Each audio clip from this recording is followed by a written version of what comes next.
Ataupun perempuan haid lah. Dia Perempuan tak yang boleh sembahyang, tak boleh Quran. Nah, Allahumma hidayatan lis-shawab. Orang yang haid ataupun tak boleh solat, soalan Kak Ajah ni brilian. Sebab beliau tak tanya boleh ke kami nak amai apa ke seperti orang lain amai. Itulah soalan yang selalu ditanya. Tapi Kak Ajah dia pergi tempat lain. Soalan yang payah nak jawab. Kalau soalan tadi senang saja. Boleh ke perempuan haid yang tak pergi masjid dan dia buat amal yang boleh dia isi untuk penuhi Lailatul Qadar. Itu senang jawab. Tapi soalan beliau ni nak kena rujuk kitab ni. Bagaimana boleh tak dia beriktikaf pada malam itu? Ini berat nak jawab. Kenapa? Tidak dinamakan iktikaf melainkan di masjid. Satu, ini ittifaq ulama. Yang kedua, boleh di surau. Tapi dengan syarat surau itu walaupun tidak didirikan Jumaat, didirikan solat 5 waktu sehari semalam. Memang dibuat tempat tu untuk solat. Boleh juga satu qaul. Ini qaul ni pelik sedikit ni. Hendaklah tempat itu diwaqafkan, maka dia jadi statusnya masjid. Bila statusnya masjid, maka bolehlah beriktikaf kerana itu. Ini dengar dulu ni, jangan terus buat ni nah. Ada qaul yang mendapat sebegini. Untuk muslimat yang nak juga dapat pahala iktikaf di rumah, boleh. Tapi rumahnya itu, di bilik di rumahnya itu mestilah diniatkan jadi masjid. Maksudnya dia wakafkan.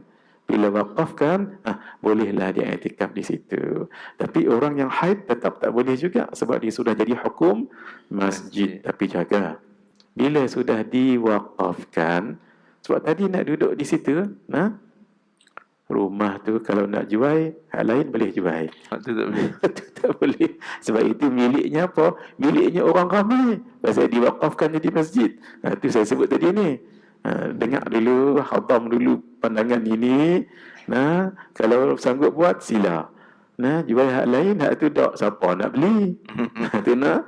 Jadi ini satu qaul ya. Jadi kalau tak boleh juga dan tak sanggup nak buat macam tadi itu, macam mana? Buat apa yang kita boleh lah. Maksudnya kalau tak beriktikaf pun di rumah tak payah iktikaf, tapi lakukan apa yang dilakukan oleh orang lain. Cuma jangan baca Quran.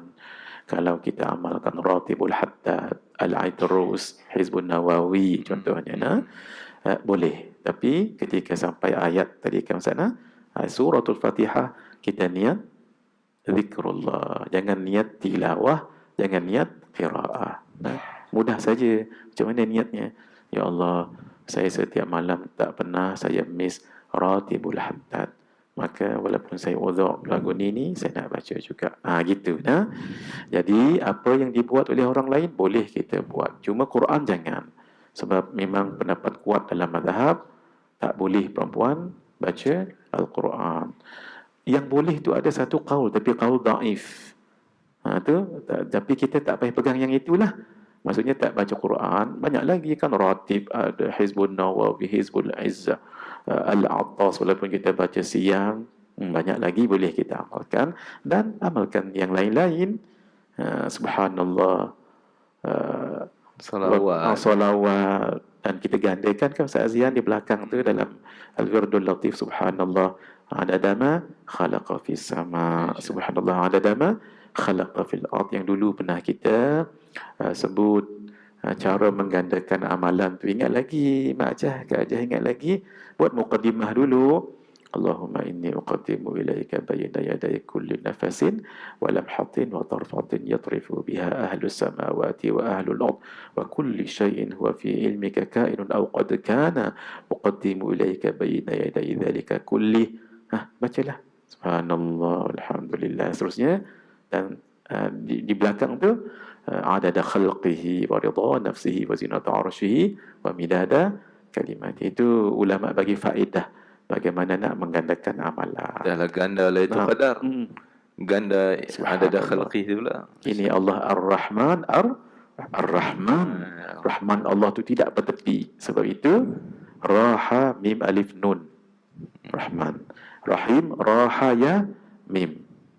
4 ni 5 kan. Kaedah menyebut kathratul mabna tadullu ala kathratil makna. Banyaknya mabna ni huruf lah 5, lebih banyak makna. Maksud Allah pemurah orang Islam, orang tak Islam.